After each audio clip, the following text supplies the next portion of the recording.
Pema Kenya is an organization that is based in the coast region of Kenya, and it champions for the rights of the gender and sexual minorities. It has 5 thematic areas, but for today we are dealing on the faith engagement program, which is under the social and economic empowerment thematic area. Whatever action you want to do, your heart and your mind have to process it before it comes to your fingers. So, and this is what I vowed my life to do, that I'm going to spread the word of God even as a queer person. It's really impactful to me because imenisaidia kuintegrate my own identity and my spirituality journey.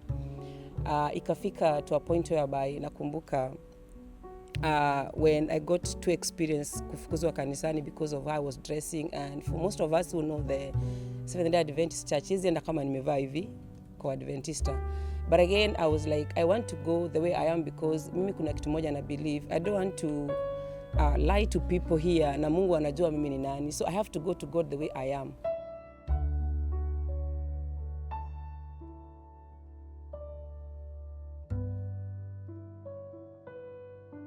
My journey began way before 2015 because initially I had already started seeing the signs. He had started living openly.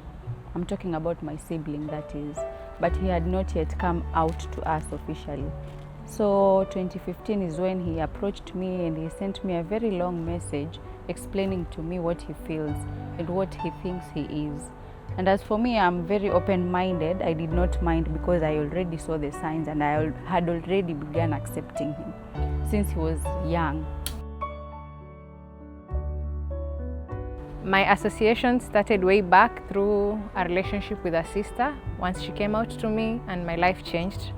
I've learned, and along the way I've been able to understand her journey, her challenges, and support her in the ways that I can. Nimepata tabu na Shakira. Mpaka mimi hii ni Ramadhani, Maislamu wendani wangu hawanipi kitu. Kutoa zaka zikapitwa pale pale, mimi sitowi kwa sababu nieshe shoga na mashoga watafuga mashoga.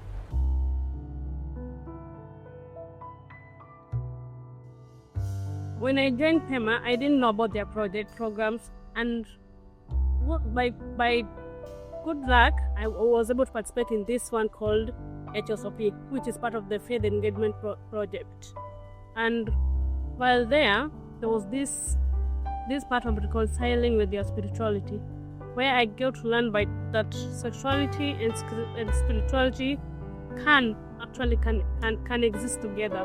And that is where I learned about that. I learned that I can actually be queer and still participate in my spiritual journey. Out there, mostly we are told that if you're a queer person, then your relationship with God is somehow shaky. You cannot go to God and cry just like a normal Hebrew. Not that queer people are not normal, but that is a language that is used out there because you're not normal, you're not righteous enough, you are not yet, like, you're not holy to go before God. But ever since I attended the training, I've come to realize that my relationship with God has nothing to do with my sexuality. And because this is a supreme human being or a supreme being, if God wanted me not to be here, I wouldn't be here. So sikuwahi kuwa na fear ya kuwa naweza kuvutwa ama naweza pigwa. Lakini ilikuja ikafika the extent wale watoto ambao nilikuwa nafundisha Sunday school ambao walikuwa kanisani kwangu ndio sasa wakakuwa wametaka kutumia hawa watoto kufanya nini, kuniakusu kuwa nalala nao. Kesi ikaenda paka kwa mzee mtaa. Uzuri tena mzee mtaa kilicho tu, yani sijui ni Mungu, sijui I don't know, but ni Mungu. Mimi naona ni Mungu. Tulivyoenda kwa mzee mtaa, mtoto anasimamishwa. I was having around 33 Sunday school children. Wanasimamisha mmoja baada ya mwingine, anamuuliza unaendanga kwa pastor unakunywa chai, unakula lunch, huwa mnafanya nini na yeye? Maswali. Numeketisha na wazazi wao, majirani na wale ambao nakupiga vita. So the parents were a bit ile na wasiwasi kuhusu watoto wao. Some were worried about their security, some were worried they didn't understand why being gay or being a lesbian or being a transgender means. But through our sessions, they were able to learn, to understand. And through that understanding, there was about a lot of healing.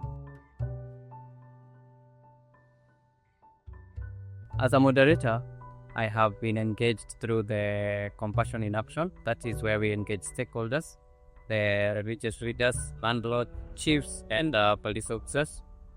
That has also been a stepping stone and a learning moment, because I didn't know we could sit with the religious leaders and listen to them or even tell them about who we are. I can tell that the first time we engage these people is not that easy, because they come with their own values, they come with their own religious values from where they're coming from. But I think through the resilience that we have been capacitated together, we are able to embrace them and give the information that they want to know.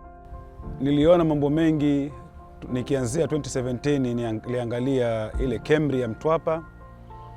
Basi pale tulikuwa sisi ndio viongozi wakuu wa kufanya zile vurugu.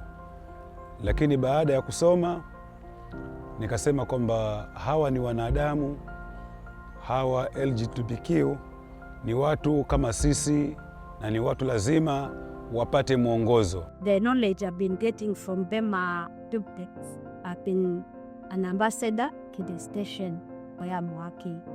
Nimeenda huko, most of police officers hawakuwa na knowledge of the GSM community, but ile mafunzo yenye nimepata kutoka kwa Pema, nimeweza kusensitize my colleagues ambao walikuwa wana treat GSM communities vibaya, without humanity, kiwa treat kama wao sio binadamu kama wengine.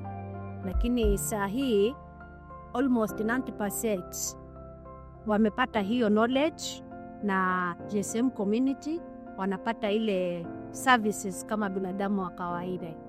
So providing services to gender social minorities became a challenge for me and also to my fellow healthcare providers, basically in public health facilities. So when Pema Kenya now came in to intervene the situation,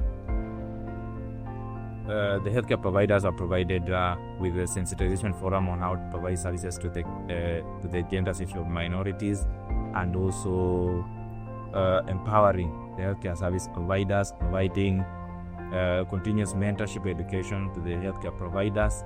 And therefore, from that time now, we, as healthcare providers, we started accepting gender sexual minorities in public health facilities, and we started providing services and also doing destigma sessions.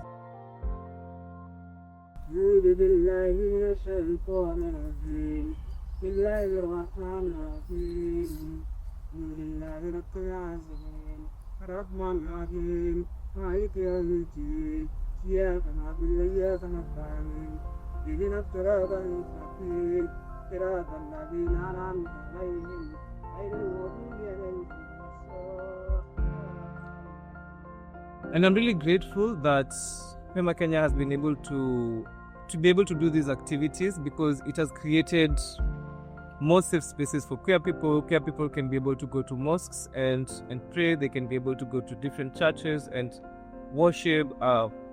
Our cases are taken with more seriousness or with more weight by policemen, and the violences that were occurring during police reporting or during our legal cases has kind of gone down, as most of the police officers are advocating for us.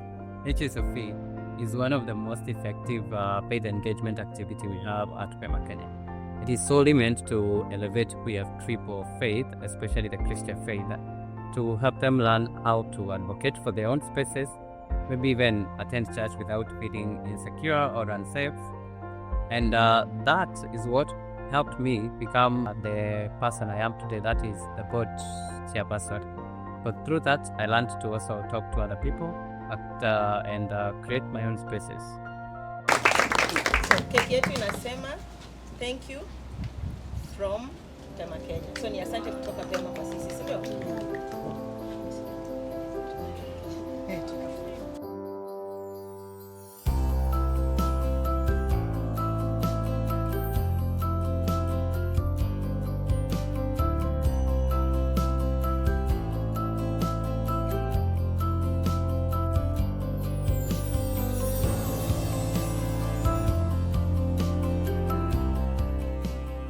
We have to provide services without any element of discrimination, but we have to include everyone.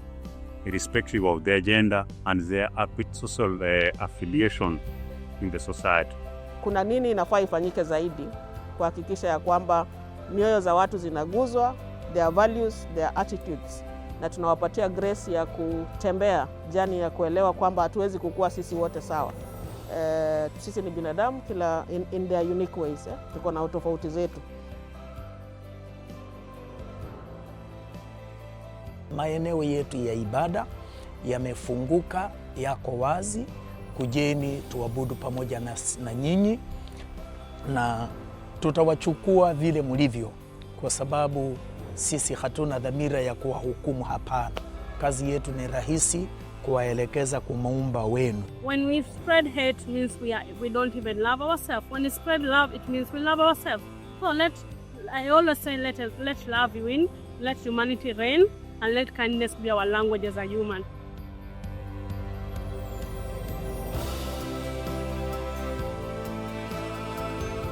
So it's been challenging, but at the same time it's been, you can say it's a bittersweet situation. Tuliumia hapo mwanzo, lakini sasa naona kuna a lot of good things coming in. And I've seen so many parents today who have come in, and I was so impressed. And even one of the parents, I had seen them, I think, 15 years ago.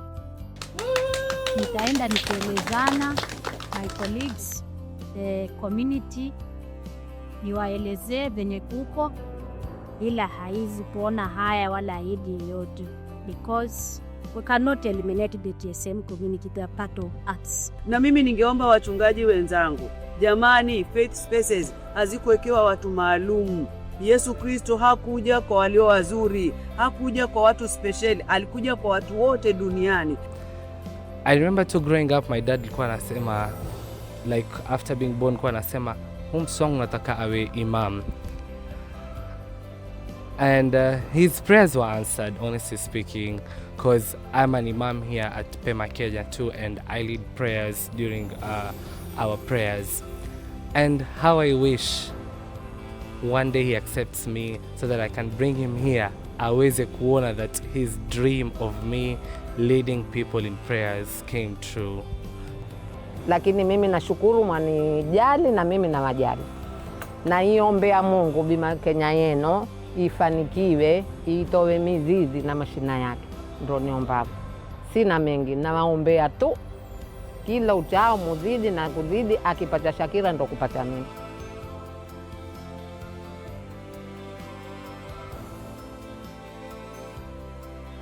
I also want to thank the partners and the allies that have worked with us this journey, because we know the challenges that they have also gone through as they support us through the journey of inclusivity.